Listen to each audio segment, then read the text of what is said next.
Bem-vindo, futuro policial militar do estado do Rio de Janeiro. Essa é a nossa primeira aula do nosso curso de Geografia direcionada ao seu concurso. Eu sou o professor Felipe Chagas e eu vou te apresentar todo o conteúdo pedido no último edital para a sua prova. Vamos, foco na farda. Aqui é o primeiro passo até a sua aprovação.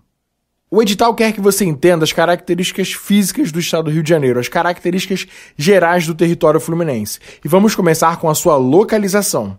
O estado do Rio de Janeiro está localizado no Sudeste, tem divisa com todos os demais estados dessa região, ou seja, Espírito Santo, Minas Gerais, que é a maior divisa, e São Paulo. Isso coloca o Rio numa vantagem logística, porque qualquer centro de distribuição, qualquer depósito, tem condições de atender toda a região Sudeste, porque o Rio de Janeiro é muito bem servido por uma extensa malha rodoviária. O Rio de Janeiro, nosso estado, ele tem 92 municípios. Mesmo sendo um estado pequeno, é o 24º em dimensão territorial, ele tem 92 municípios. Isso mesmo, ele é pequenininho, mas tem bastante cidade. Esses municípios foram divididos em 8 regiões. Isso serve para planejamento de políticas públicas e para a gente entender melhor esse estado. A sua capital é a cidade do Rio de Janeiro, que é a principal cidade e tem 6,5 milhões de habitantes.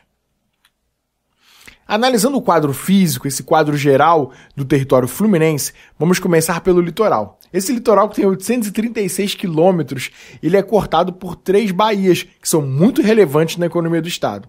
A Baía de Sepetiba, a Baía de Guanabara e a Baía de Ilha Grande, essa aqui, ó, que não está com nomenclatura, mas ela é mega relevante para a atividade turística. A Baía de Ilha Grande, aqui na Costa Verde, onde tem a Ilha Grande, ela vai se notabilizar por forte atividade turística, que vamos falar mais para frente quando entrarmos na Costa Verde. A Baía de Sepetiba, aqui próxima à Zona Oeste, ela tem destaque na área industrial. Temos o Porto de Sepetiba, que vai ser responsável pelo escoamento de alguns produtos, né? E ele vai ser beneficiado pela proximidade do polo industrial de Santa Cruz. A Baía de Guanabara, famosa Baía de Guanabara, que aqui é abraçada pela região metropolitana, essa aqui que sofre muito, coitada. A Baía de Guanabara ela vai sofrer muito com a poluição e contaminação das suas águas. A região metropolitana ela tem intensa atividade industrial e nem todas as suas residências são interligadas à rede de esgoto, o que vai provocar contaminação dos rios urbanos da região metropolitana, que em sua maioria desaguam na Baía de Guanabara. Além disso, ela serve como transporte. Isso mesmo, como uma via de transporte aquaviário, ligando da cidade de Niterói à capital. O litoral também tem grande potencialidade econômica. A gente vê isso nas grandes praias, que tem grande potencial turístico, como a região dos lagos, a questão do petróleo na bacia de Campos, onde a gente extrai boa parte do petróleo nacional, na indústria naval, que é muito forte na região metropolitana, inclusive em Niterói, e na extensa rede portuária, Porto de Itaguaí, Porto de Sepetiba, Porto Rio de Janeiro e, mais recentemente, Porto do Açu, em São João da Barra. Esse litoral apresenta uma série de possibilidades de exploração econômica para o nosso território, e você tem que saber disso. Analisando o relevo, a gente percebe que o relevo fluminense ele é bem dinâmico. A gente vai observar a presença de serras, maciços e planícies. As principais serras do nosso quadro físico fluminense são as serras da Mantiqueira e a Serra do Mar. As duas vão cortar todo o estado, e entre elas vai correr o Rio Paraíba do Sul. O Rio Paraíba do Sul vai correr nessa depressão, nessa espécie de rebaixamento entre essas duas serras. E em geografia nós chamamos isso de vale. Logo observamos o porquê temos a região do Vale do Rio Paraíba do Sul. O Vale do Paraíba é esse trecho, esse rebaixamento entre as duas serras onde vai correr este rio. A Serra da Mantiqueira e a Serra do Mar vão receber nomenclaturas locais por onde elas passam, podendo ser chamadas de Serra da Bocaina e, na região serrana, Serra dos Órgãos, ok? São as principais unidades de relevo do território fluminense. Mais próximo ao litoral nós temos as baixadas, isso mesmo, que são planícies. Uma das mais famosas são as baixadas litorâneas, que no popular você chama de região dos lagos. Observamos também na região metropolitana a Baixada Fluminense, que é essa planície que fica no sopé da Serra do Mar. Não à toa temos uma fácil ligação entre Baixada Fluminense e região serrana. Petrópolis, por Caxias, Teresópolis, por Guapimirim, vão ilustrar o que eu acabei de dizer para você. Além disso, vamos observar outras formas de relevo. O relevo do Rio de Janeiro, então, ele vai ser constituído basicamente por terras altas, que são chamadas de Planalto ou Serra Fluminense, como eu já falei, as terras baixas, que é a Baixada Fluminense, e os maciços litorâneos. O ponto mais alto é o Pico das Agulhas Negras, que fica em Itatiaia, região do Médio Paraíba. Aqui a gente observa alguns dos maciços, essas formações rochosas. Elas são muito comuns e abundantes na cidade maravilhosa, na cidade do Rio de Janeiro. Não à toa no Rio de Janeiro, elas vão ser também pontos turísticos. Cristo Redentor, o Pão de Açúcar, a Vista Chinesa, a Igreja da Penha, todas elas em cima dessas grandes formações rochosas. Elas têm esse formato arredondado por conta da erosão provocada pelas chuvas, que vai esculpir essa forma aí arredondada, certo? Tá anotando tudo, né, Papa Mike? É isso aí. Quando a gente trabalha com a vegetação, a gente basicamente vai ver alguns poucos tipos de vegetação. De cara, a gente tem que entender que a vegetação do estado do Rio de Janeiro foi fortemente degradada.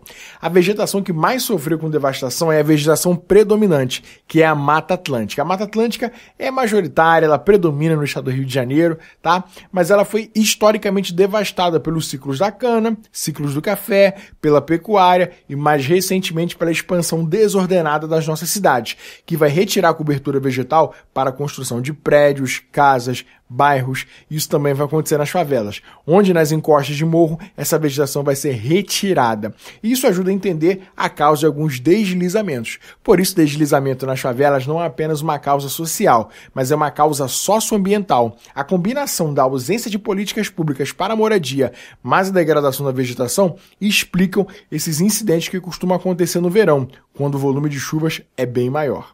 A Mata Atlântica é uma vegetação florestada, certo?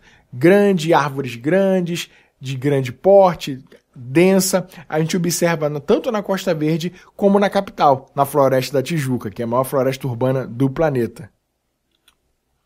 Além disso, nós temos o mangue. O manguezal é muito importante, ele é encontrado ali na área de desembocadura dos rios, né, na transição da vida terrestre para a vida marinha, e os mangues são áreas de reprodução de espécies. A gente pode encontrar o mangue de uma lagoa, que tem uma abertura, uma troca de água com o mar, então ele vai funcionar ali como uma espécie de filtro. As suas raízes são expostas, o solo é lodoso, e nós temos a presença de crustáceos. Mas o mais importante que você tem que saber sobre o mangue é que é uma área de reprodução de espécies. Então, os peixes vão procurar as suas águas pela baixa salinidade, pela ausência de predadores e por uma água mais tranquila, muito propício para a reprodução. Esses mangues atualmente têm sido degradados por conta do quê? A água do rio, antes de cair na Baía de Guanabara ou antes de cair no mar, ela passa pelo mangue. E como esses mangues, né, recebem esses rios que estão atualmente poluídos, transformaram-se em valões, o mangue vai sofrer bastante com a deposição de lixo, resíduos sólidos e material inorgânico. Outra forma de vegetação são as restingas, que é uma vegetação rasteira, com presença de arbustos muito presente no litoral. Quem gosta ali de região dos lagos, Cabo Frio, Arraial, vai se deparar com as restingas. São muito importantes também para a conservação do meio ambiente e vão fixar o solo, vão fixar as dunas. Agora chegou a hora da gente falar sobre os rios do estado do Rio de Janeiro. Vamos falar apenas de um nesse momento, que é o Rio Paraíba do Sul. É o principal corpo hídrico do território fluminense. Ele vem de São Paulo, corta todo o estado e vai desaguar em São João da Barra, no norte fluminense. O Rio Paraíba do Sul ele abastece hidricamente várias cidades, mas ele recebe também dejetos industriais, resíduos sólidos de várias cidades, sem contar o polo industrial no Médio Paraíba, ali próximo à CSN, e toda a parte de automóveis ali, polo de produção mecânico automobilístico do Médio Paraíba, que vai estar despejando resíduo industrial, comprometendo a qualidade das águas do Paraíba do Sul. Então, isso é um problema. Esse corpo hídrico não está integralmente no território fluminense e ele apresenta má qualidade de suas águas. Como você observa no mapa, ele vem de São Paulo. A Tafona é esse distrito de São João da Barra onde esse rio vai desaguar. O Rio São João da Barra ele sofre muito com a ação antrópica, com as modificações humanas, barragens, assoreamento. Assoreamento, no caso, é por conta da retirada de vegetação às margens do rio, a chuva traz terra, traz areia, traz sedimento. O rio perde profundidade, ele perde densidade no seu leito. E por conta das barragens, esse rio está com cada vez menor volume de água. Logo, as águas do mar vão avançar sobre seu curso. Isso vai fazer o quê? Gerar uma espécie de desequilíbrio. As águas do mar estão invadindo a foz do Rio Paraíba do Sul. Estão avançando sobre as residências que estão na parte litorânea, causando grande desconforto e inconveniente. Várias pessoas estão tendo de se retirar, estão tendo de se mudar por conta desse grande inconveniente, dessa degradação que está ocorrendo na foz do Rio Paraíba do Sul. Ok? Ficamos por aqui nessa primeira aula, espero que tenha anotado tudo e faça os exercícios. Ok? Bons estudos! Foco na farda!